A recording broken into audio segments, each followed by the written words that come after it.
From Hollywood, it's time now for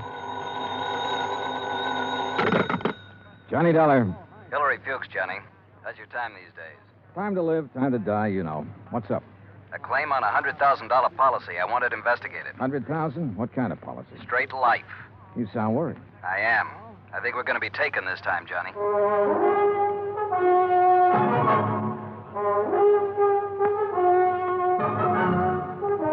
Bob Bailey in the exciting adventures of the man with the action-packed expense account. America's fabulous freelance insurance investigator. Yours truly, Johnny Dollar.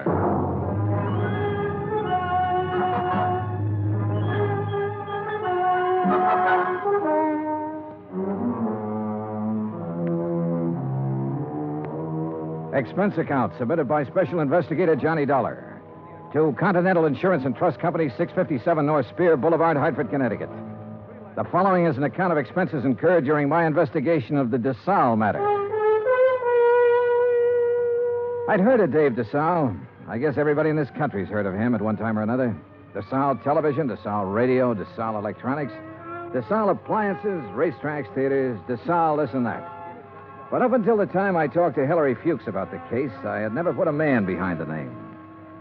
Expense account item $1, $2, 2 drinks for Hillary Fuchs and myself.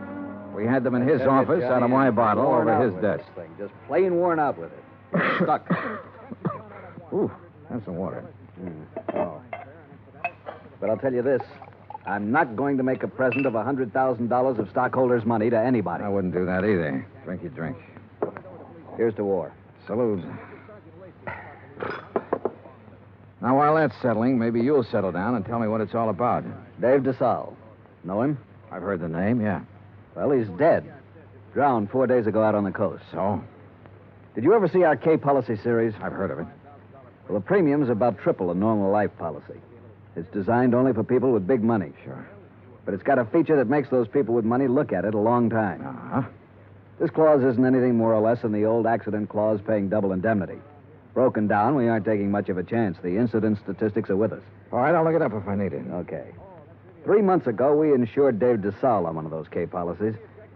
4 days ago, he fell off the back of a yacht and drowned, and we're hooked for $100,000. Well, accidents happen. You betcha, all the time. But I'm not sure it was an accident. At least there's not enough proof in this coroner's report to convince me. You say it happened 4 days ago? Yes? Has a claim been filed yet? Yes, and the beneficiary is the deceased's widow. Inquest? Inquest, burial, everything. Was there an autopsy? No, there was not. Investigation? Yes, it was handled by the local police in San Ladillo. San what? Oh. San Ladillo, a little place about 30 miles south of Los Angeles. 4 days ago. Why didn't you put someone on it then? I did. Bert Kenyon. Here's his last report. No evidence available to dispute coroner's verdict of accidental drowning. Recommend claim be honored. Kenyon. Sounds like cold turkey to me. It may sound that way to you, but I still don't like it. I want it warmed up. Now, look, Bert Kenyon knows his way around. And he can miss like anyone else. I want you to go out there and work with him. Cover it all again. Get at Desalles' widow. She stands to gain most by his death. Maybe the two of you can come up with something. Well, what do you do about the claim? Deny liability on the grounds that the accident is not proven. Hillary, you will be sued. I'll take that chance. Fuchs was an old chance taker who had been raised in the insurance business. The kind of man who gave a claim every kind of test, and if it still passed, he sat down and smelled the paper it was written on. And if he didn't like that, he'd take his chance. Expense account item 2, $138, plane fare to Los Angeles. Item 3, $3, a telegram to Bert Kenyon advising him of my arrival, which turned out to be at 1 o'clock in the morning, 10 minutes ahead of a fog that blanked out the whole area at the airport. Johnny Dollar. What? Oh, hey, Bert. How are you? Johnny, good to see you. Hey, good to see you. Come on, I got a car. Well, have you got a cigarette? I ran out 2 hours ago. Sure, man. Here you go. Good to see you. Good to see you, boy.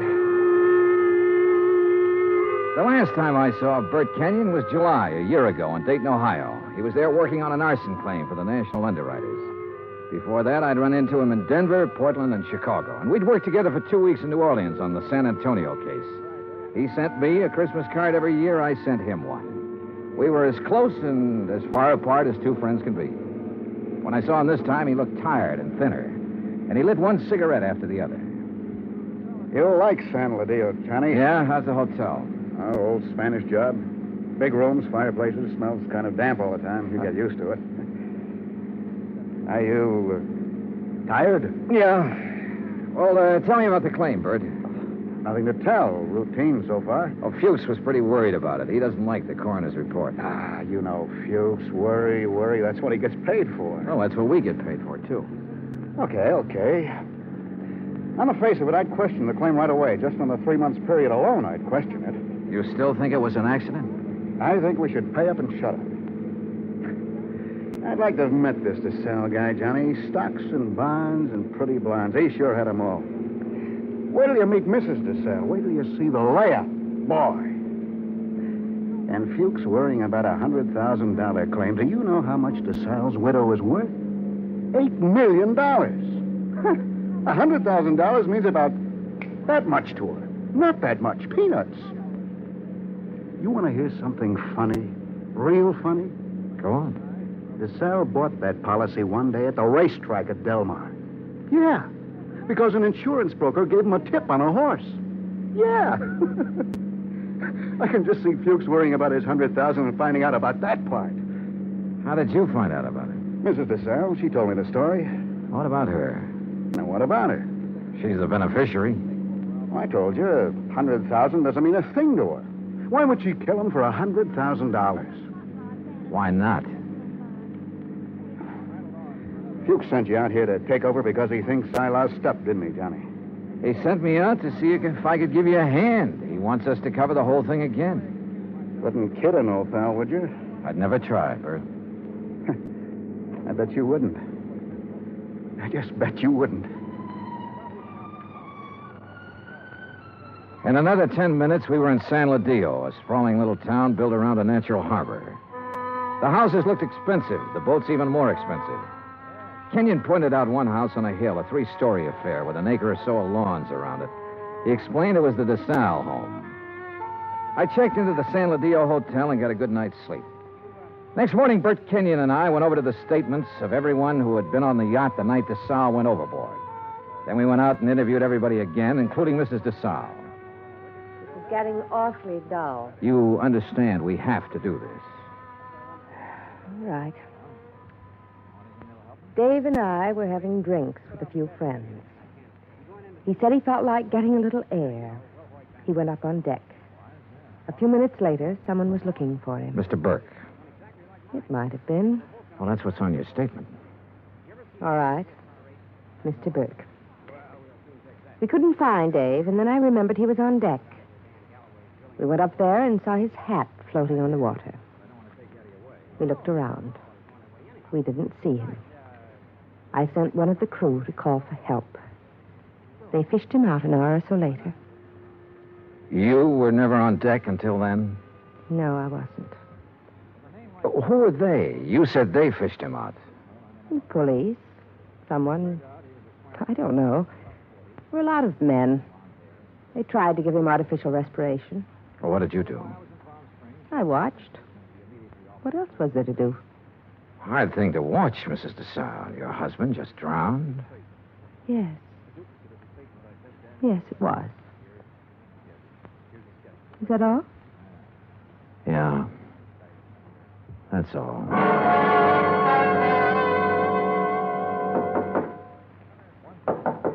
Come in. Hi. What's all this? Thought you'd be in bed. Just going over the reports again. Well, what do you think? Oh, I don't know. I'm trying to make up my mind, Bert.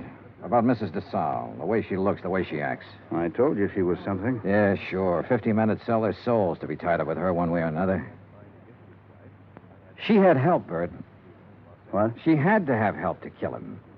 A dozen people swear she was below drinking martinis with him, so someone was up on deck waiting for DeSalle.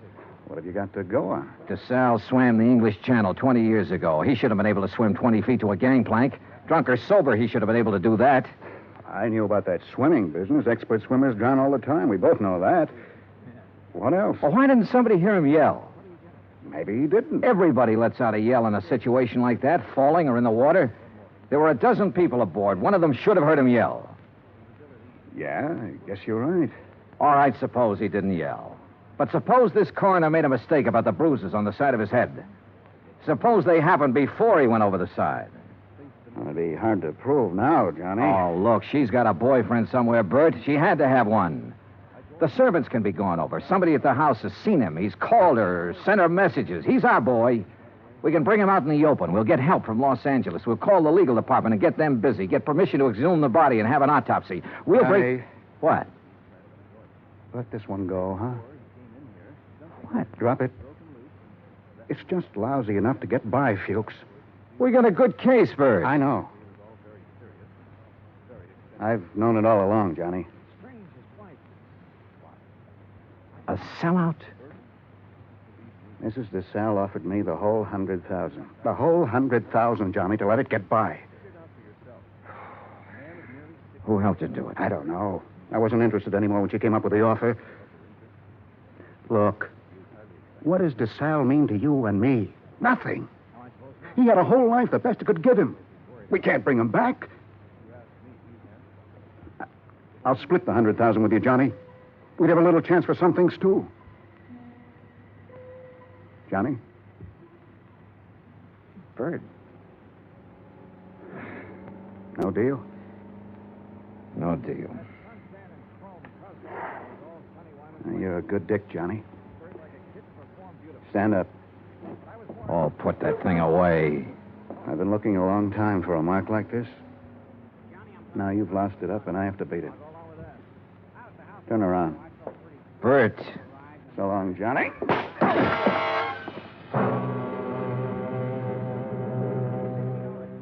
I went down to my knees trying to hold onto the desk.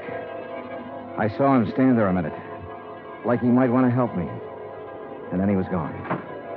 I did everything I could to make my feet, but my legs wouldn't work. And then it was all over.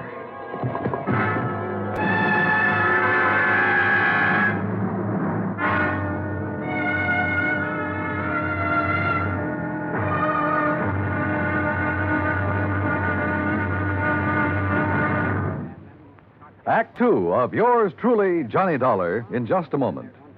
Democracy. What does it mean? The word itself is of Greek origin. Demos meaning the people, and kratos meaning authority. Thus, in a democracy, the people have the authority to rule themselves. But where does the authority come from? The authority comes from the people themselves. They put it in their Constitution, and the Constitution can't be changed by anyone except the people.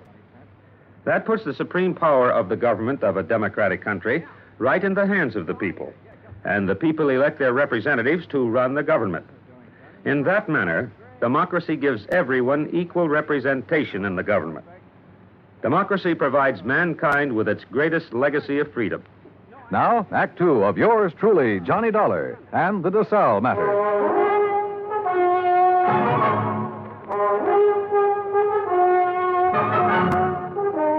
The light on the desk was the first thing I saw. It was still on. The window was still open. The room was the way it had been before. I kept thinking about every man having a price and how Britt Kenyon had settled for $100,000. It seemed like a fair price. It also seemed too bad there was no way for him to collect it. There were two of them, a heavy-set man about 50 years old and a tall, lean-faced man with dark eyes. They looked me over. Your name, Dollar? Yeah. Police. We want to talk to you. My name's Blair. This is Sergeant LaFrida. You sick or something? I bumped my head. How? Never mind. Well, what do you want? We'll ask the questions. What are you doing in San Ladillo? I'm standing around in a hotel room talking to a couple of cops. Just answer up. Don't be funny, fella. I don't feel even a little bit funny. You got a license to carry this gun? Hey, what is this? Have you? Yes. Your meat-handed friend ought to put it down or it might go off. Been fired, Tom? Ah. Meat-handed, huh? That's what I said. I'll remember that. Okay. Tell us about it. Tell us what you're doing here. And don't waste a lot of time doing it. I'm an insurance investigator. Tell this goon to back away and undouble his fist or I'll break a chair over his head. Are you going to try to be tough, baby? I'm going to try to find out what this is all about. You want me to pop him open to see if he's as tough as he sounds? Behave yourself, Tom. Let's see something that says you're an insurance dick. Top of the dresser. Bring it over, Tom. Sure.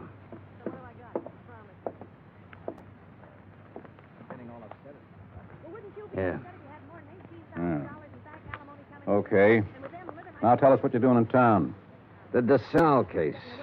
Now, you tell You me know what Bert Kenyon? I know him. I've been working with him. Well, he's been around town 4 or 5 days. We haven't seen you. I only got here this morning. You could prove all that, could you? Oh, sure. With a plane ticket, with a hotel clerk downstairs, with a bellhop who brought up my luggage, with a dozen people or more I've talked to today. And tonight? What about tonight? Right here. You could prove that, too? Try the clerk downstairs. Ask Kenyon. Where is Kenyon? I don't know.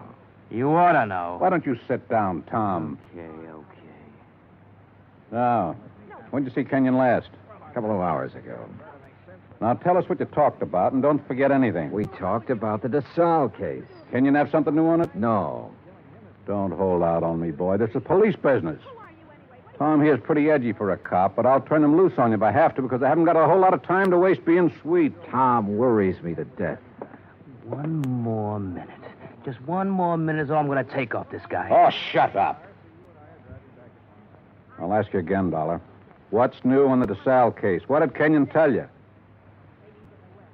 The way we look at it, you came out here because something new popped up that might take 2 guys to handle it. Look at it any way you want to.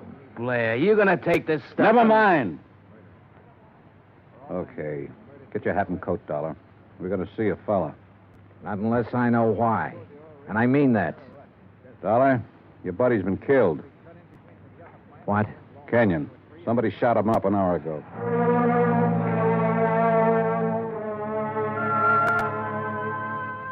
I put on my clothes and we went downstairs and climbed into a battered-looking police car. Tom LaFrida drove. I sat with Blair in the back seat. No one said anything. A half a mile out of San Ladillo, we turned onto the main highway and drove to a spot about 2 miles away, all-night filling station. There were a couple of highway patrol cars there, an ambulance, and men in dark suits who looked the way policemen always look. Wait here. Keep an eye on him, Tom. Sure. Be just a minute.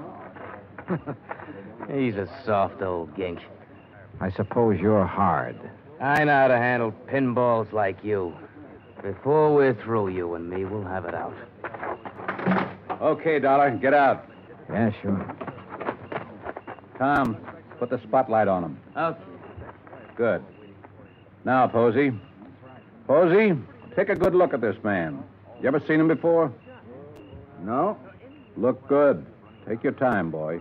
No, man I saw was shorter by this much. He wasn't as husky. Okay. You go on back of your place there and get some sleep, boy.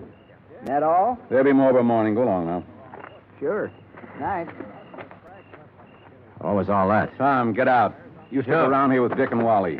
Okay. You're the boss. You get in the front, Dollar.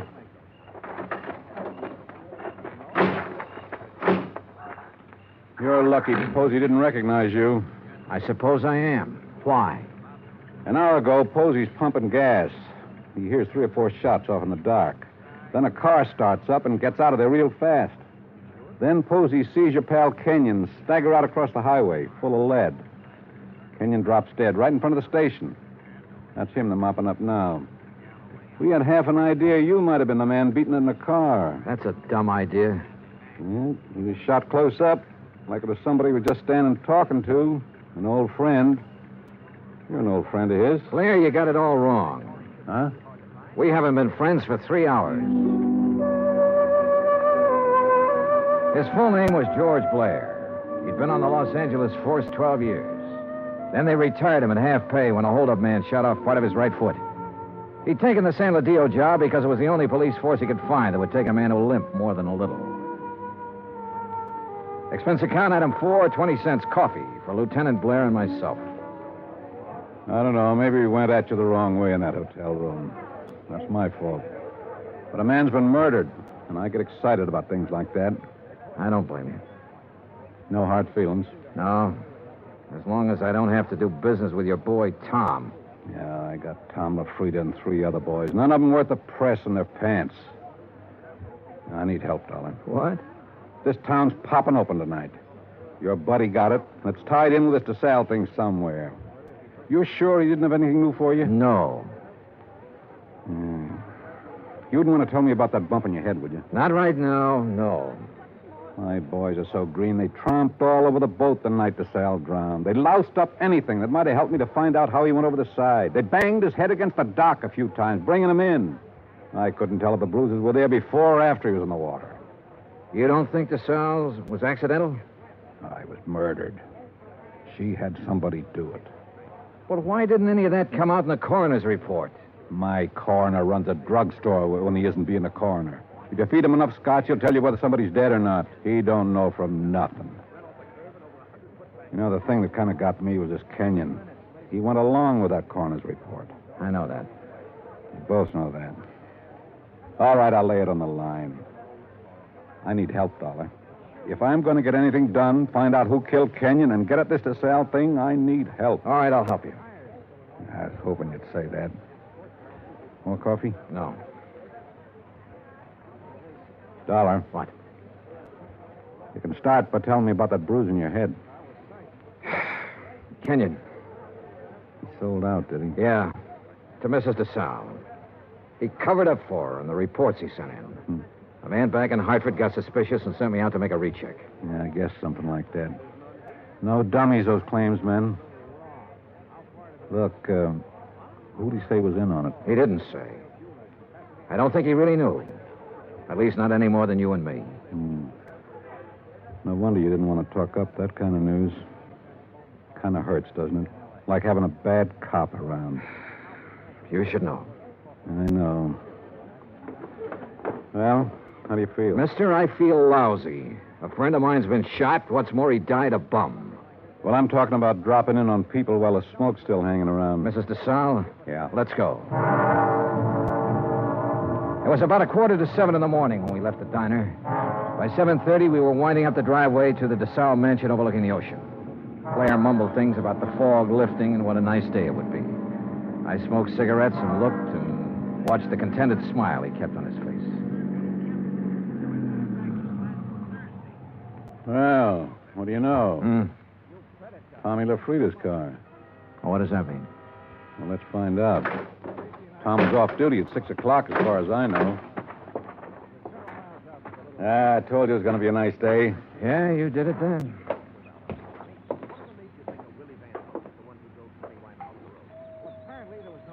Nice place. The only thing nicer is Buckingham Palace. Mrs. DeSalle picks up all these little knickknacks when we probate that will. The boat down there, everything. Nice. Yes? Mrs. DeSalle, please.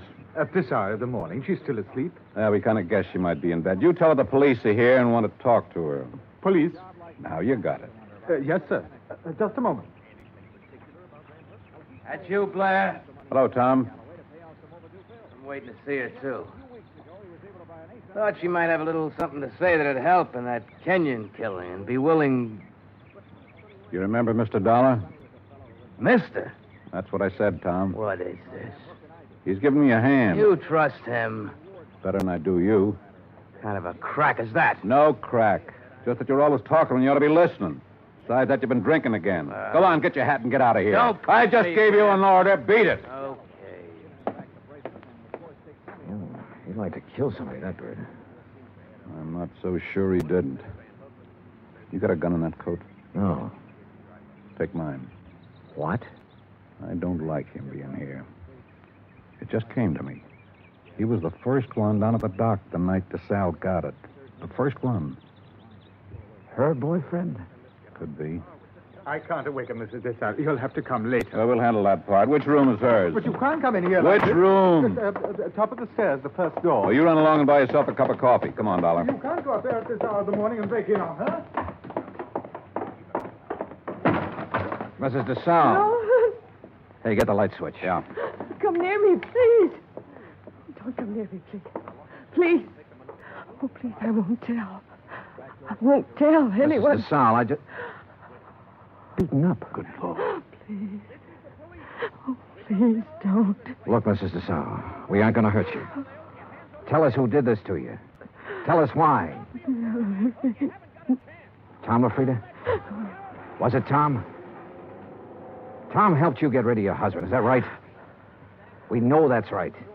Now, what about Kenyon? Tom killed him. LaFrida killed him. Why? He wanted money to get away. Tom said it'd be easier to kill him off than let him go. Tom did this. Why? He said people would be around to see me, not to talk about anything. Not to talk about anything. This is George Blair. Get an ambulance over to the Desalles place, fast. He said he loved me. He never loved anything in his life. You big, fat pig. Turn around and get it. I'll warn you, Tom. Dollar's got my gun. He's next. You look at mine. You all right? Okay, his went in the ceiling. You? Okay. He's gone. What made him, Dollar? What made him? All these knickknacks. And her.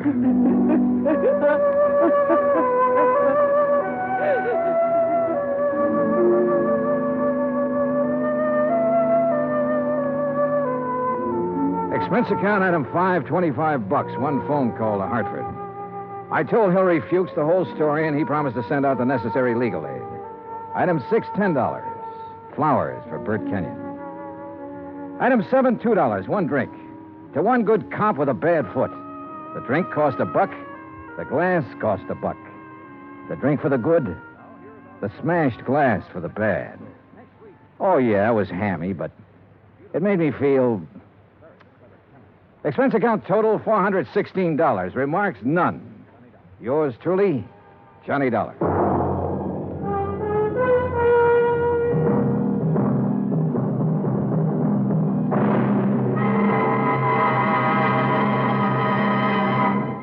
Now, here is our star to tell you about next week's story. Next week, one of the sweetest old characters I ever met. And with him, one of the cleverest killers. Join us, won't you? Yours truly, Johnny Dollar.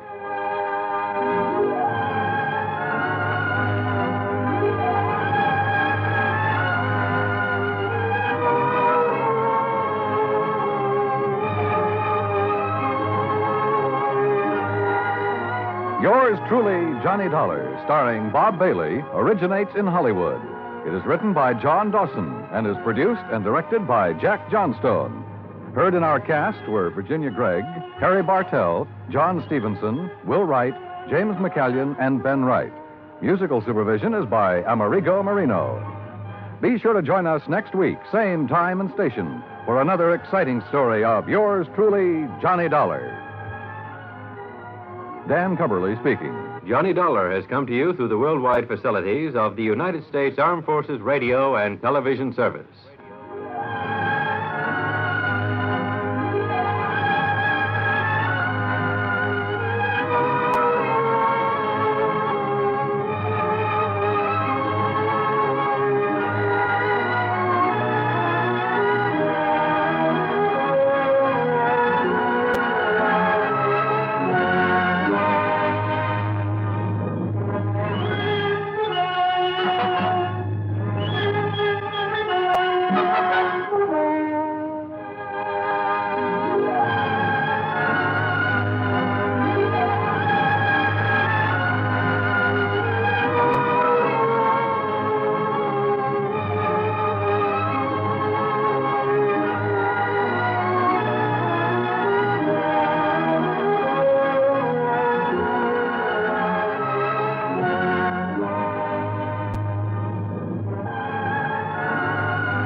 You've been listening to the OTR Gold Network. Find more classic radio at otrgold.com.